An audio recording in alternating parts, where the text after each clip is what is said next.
Hello friends, कल हमने एक चीज सीखी थी। क्या सीखी थी? वोकैब। लेकिन किस तरीके से सीखी थी? एक नए तरीके से। जैसे गो का मतलब क्या है? जाना, हम सबको पता है। जैसे हम उसकी सेकंड फॉर्म की बात करते हैं, सेकंड फॉर्म क्या हुई गो की? वेंट। और वेंट का मतलब क्या था?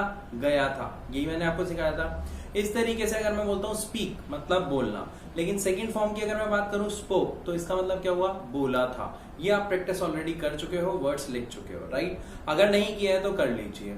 अब इसके बाद जरा लगातार 5-7 वर्ड्स आप बोल के देख लीजिए। एग्जाम्पल, वेंट गया था, स्पोक बोला था, केम आया था, फॉरगॉट भूल गया था, स्पोक बोला था, टोल्ड बताया था, टोल्ड अ लाई झूठ बोला था, स्लेप्ट सो गया था, वोक अप उठा था। जैसे ही आप इस तरीके से वर्ड्स की प्रैक्टिस कर लेते हैं तो आज हम सीखेंगे पास्ट इंडेफिनिट टेंस। बड़े ध्यान से और आराम से समझना। बच्चों के लिए बहुत मुश्किल हो जाता है टेंस, लेकिन आपके लिए बहुत इजी हो गया है क्योंकि आपने वोकैब्स को एक अलग तरीके से प्रैक्टिस कर लिया। बच्चों के लिए सबसे बड़ी प्रॉब्लम क्या रहती है? सर वोकैब याद नहीं होती, सेकेंड फॉर्म तो बिल्कुल याद नहीं होती।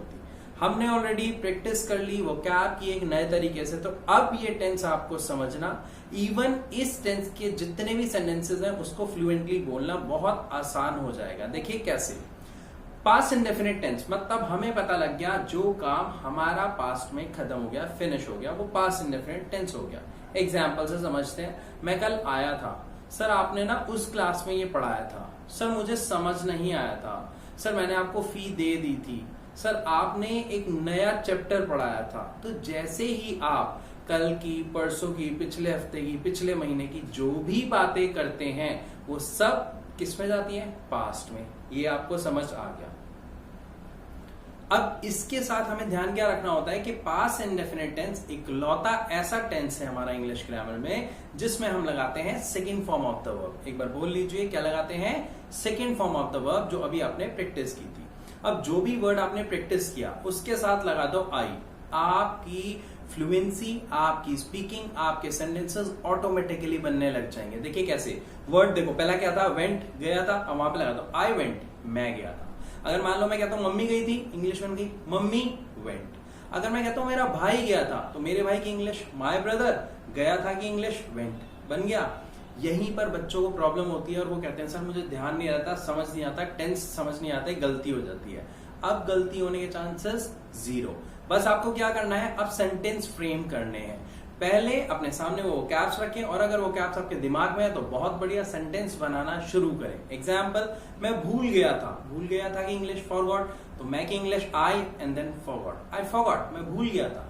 आई स्पोक, मैंने बोला था। आई केम, मैं आया था। आई आस्क्ड यू, मैंने आपसे पूछा था। इस तरीके से आपको पास्ट इंडेफिनिट टेंस के सेंटेंसेस जितने मैक्सिमम हो सकते हैं उतने बनाने हैं। ये आप पहले बोलने के बाद जब आपको कॉन्फिडेंस आए देन आप उन सेंटेंसेस को लिखें और उसके बाद दोबारा प्रैक्टिस करें। इवन यहां पर आप एक प्रैक्टिस कर सकते हैं कि कल आपने सुबह से लेकर रात तक क्या किया था, सारे सेंटेंसेस बोले। आप देखेंगे कि आपका कॉन्फिडेंस बहुत अच्छे से बढ़ जाएगा। एग्जाम्पल देखिए, मैं उठा था, आई वोक अप।